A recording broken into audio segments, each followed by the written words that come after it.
तो शिव महापुराण की कथा के वायव्य संहिता में एक बड़ी सुंदर बात कही। बड़ा सावधानी से सुनिएगा इस चरित्र। वायव्य संहिता में श्री वेदव्यास जी वर्णन कर रहे हैं और वायव्य संहिता के अंतर्गत वेदव्यास जी कहते हैं कि अगर तुम मंदिर तक ना जा सको,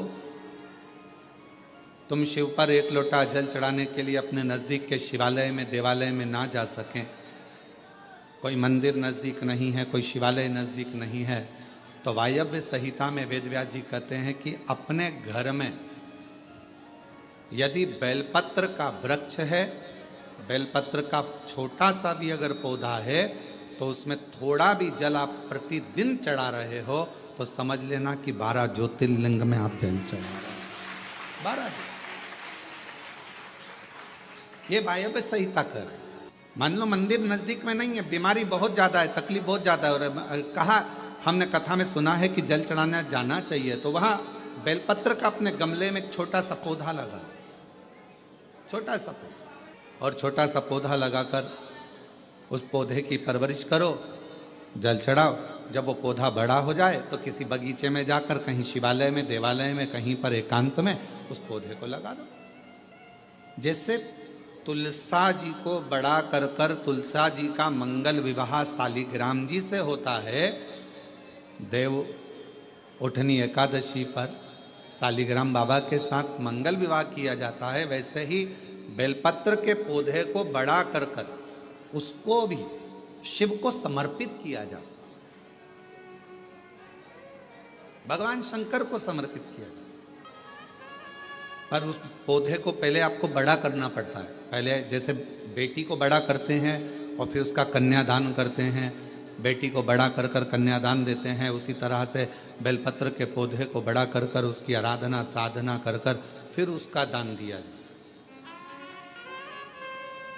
कई लोग बड़े विचित्र हैं कि भाई हमको बेलपत्री का पौधा दान करना है, कुबरेश्वर धाम आए, उज्जैनी गए, किसी गुरुजी के यहाँ गए और बाजार में से पौधा ले लिया और बेलपत्र का पौधा दान करिया।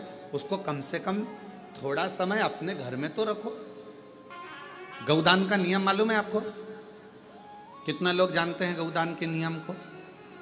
गौदान का नियम होता है, कई लोग बेटी के विवाह में गाय दान करते हैं, कई लोग कोई शांत हो जाता है तो 12वें में 13वें में गाय दान करते हैं ना, गौदान करते हैं। तो उसका नियम क्या है?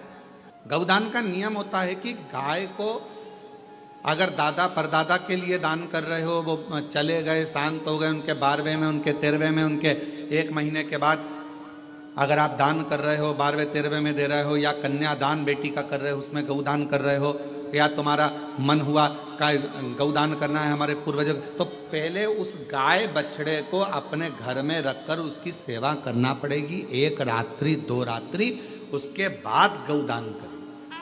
पहले उसकी सेवा तो करो।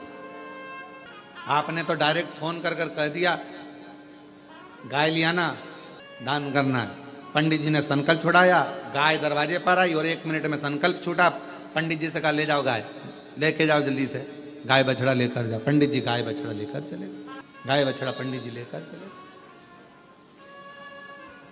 ये श्रेष्ठता नहीं। तुलसा जी का पौधा घर में रखकर उसको पोषित कर कर बड़ा कर कर फिर शालिग्राम भगवान से विवाह कर कर फिर दिया।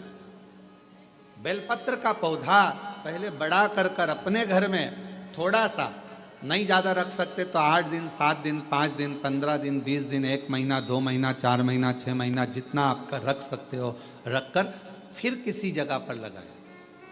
क्यों? क्या जरूरत है गुरुजी अपने घर में पौधे को रखकर फिर दान करना, अपने घर में पौधे को रखकर फिर कहीं लगवाना, अपने घर में पौधे को पहले परवरिश कर कर फिर कहीं उसको लगवाना? कारण क्या पड़ता है?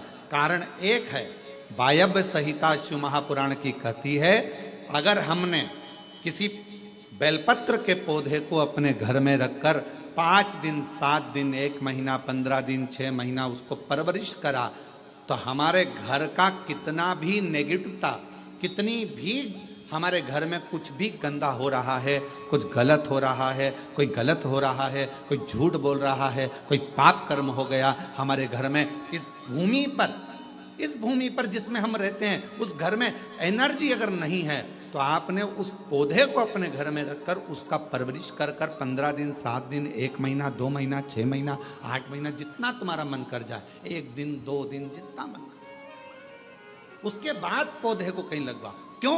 वो हमारे घर का पूरा गलत जो भी विचार होंगे, गलत सोच, गलत विचार, गलत ऊर्जा, वो पौधा ग्रहण कर लेता है। बेलपत्र का पौधा अपने अंदर उतार लेता है और बाद में फिर वो बेलपत्र के पौधे को हम ले जाकर कहीं रोपित कर देते हैं, तो उसकी ऊर्जा हमारे घर पर हमेशा रहती है, हमेशा। कैसे?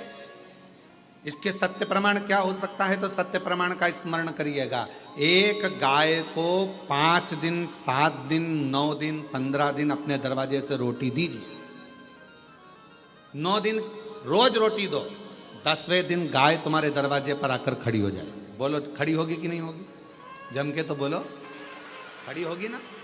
गौ माता को तुमने रोटी दिया, अब गाय रोज आकर, तुम रोटी खा रहे 2 दिन, 3 दिन, 5 दिन तुमने रोटी दिया, तो गाय आकर खड़ी हो जाएगी। एक कुत्ता को तुम्हारे दरवाजे पर रोटी देना चालू करो, 8 दिन बाद वो कुत्ता तुम्हारे दरवाजे पर बैठना चालू कर देगा। बोलो, सही है कि गलत है? जम के तो बोलो, ठीक है। एक पक्षी के लिए 2 दिन, 5 दिन, 7 दिन अपने घर के छत पर अनाज डालकर देखो, 7 दिन के बाद पक्षी तुम्हारे दरवाजे पर, तुम्हारे छत पर आना चालू करेंगे कि नहीं करेंगे? बोलो बोलो, जम के बोलो। पक्षी आ रहे हैं, गाय आ रही है, कुत्ता आ रहा है, किसी को दे रहे हो आप, तो वो आ रहा है। उसी तरह जब हम हमारे घर में एक बेलपत्र के पौधे को बड़ा करते हैं, और बड़ा करने के बाद उस बेलपत्र के पौधे को तुम कहीं पर भी, इंदौर में रहते हो, सीहोर में आकर तुमने लगा दिया, खरगोन में रहते हो, बरहानपुर में जाकर लगा दिया, ग्वालियर में, तुम्हारा मन पड़े तुम अपने घर के आसपास में भी कहीं पर भी उस पौधे को, तुम रहते यहाँ हो 200 मीटर की दूरी पर, 500 मीटर की दूरी पर, 5 किलोमीटर पर, 10 किलोमीटर, कहीं पर भी जाकर उस पौधे को लगा दो। वो पौधा तुम्हारे घर में कितनी भी नेगेटिवता रहेगी, वो पौधा अपने आप तुम्हारे घर की गंदगी को खींचता रहेगा, नेगेटिवता को खींचता रहेगा, कहीं पर भी रहे।